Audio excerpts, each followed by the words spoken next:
been a while since I last covered the Impossible 2 ways, and yeah, the challenge have long since ended, and it ended in a failure. 4 paths ended up without runs, but I'm still gonna try cover all the ways that got runs, though we'll see if I get all the way.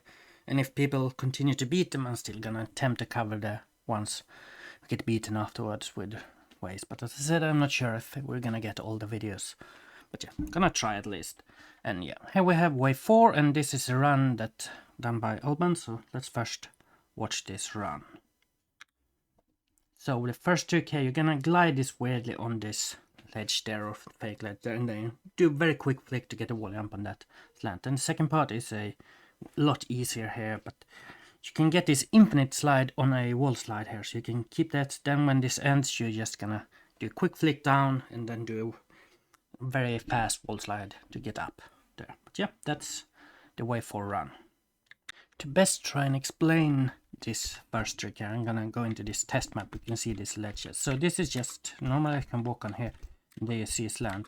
The big difference on this side, let's cover this line, but first we have this, if you aim almost straight forward, you see my angle view, or above my crosshair, you can see it says 1. If you can even set 0, this will work. So if you jump up and just keep this, you want to get full sprint, so you get 340 speed, and then just jump up. This is 64 units above. That's perfect for this formula. So you're gonna just glide along this, and this can keep on gliding as long as possible, except if you start moving, you press crouch, that goes down. If you press jump, you go down. If you stop sprinting, you fall down. If you stop holding forward, you also fall down. So you need to keep exactly that and exactly the same angle, and you can just keep going. The easiest way, as I said, is face basically straight forward, and you will just go down.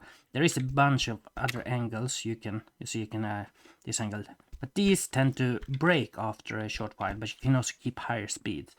So in theory, I could have made this jump first part a lot harder. I could have made a long section that would have required you to find an angle that kept a higher speed, and I originally was working on making it like that, but yeah, changed my mind later on.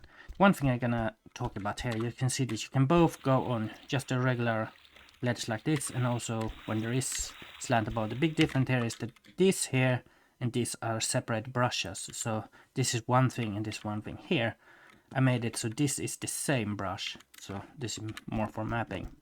So you're gonna see if I do this on this side, let's see, it just breaks. It doesn't even try to stay on it or anything, because these are not separate, so there's no fake ledge on that part.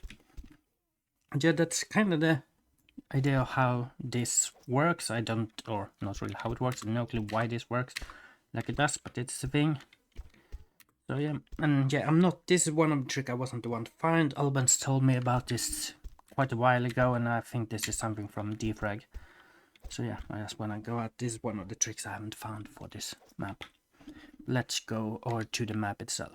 So here on the map you can see there is a very short one here. So you just go along this, get up on this, then you want to do a very quick flick to get a wall jump on this slant. Because wall jumping on these kind of slants, if I jump at it and wall jump, should be able to get a wall jump. You can only get it on certain correct heights and only for a very short brief moment, and you need to somewhat face this wall.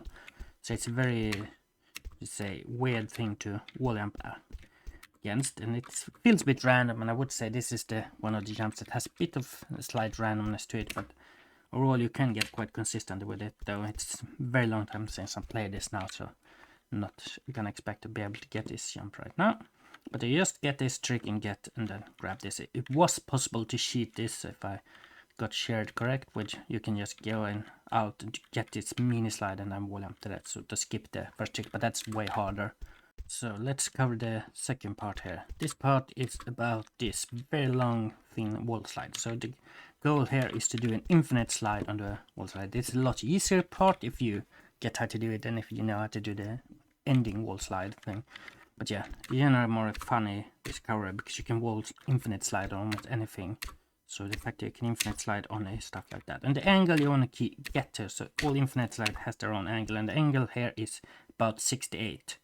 There you can see I keep the speed. Then you have to go this follow this until you can see, I have made so visual checks, you can see it gets brighter when this has, because when you get to this ledge, you can see it gets a lot brighter. You can see this part here. You need to flick off so you're no longer on the wall. Infinite slide on the wall slide, drop down, and then do a very quick wall slide to get up. It's a bit tricky to get this wall slide if you're not used to it, but if you practice this a bit, this is quite easy jump. So yeah, there's not too much special in the second part here, but yeah, that should be it for talking about wave 4. I'm gonna try and cover some more now in a quicker succession now, but yeah,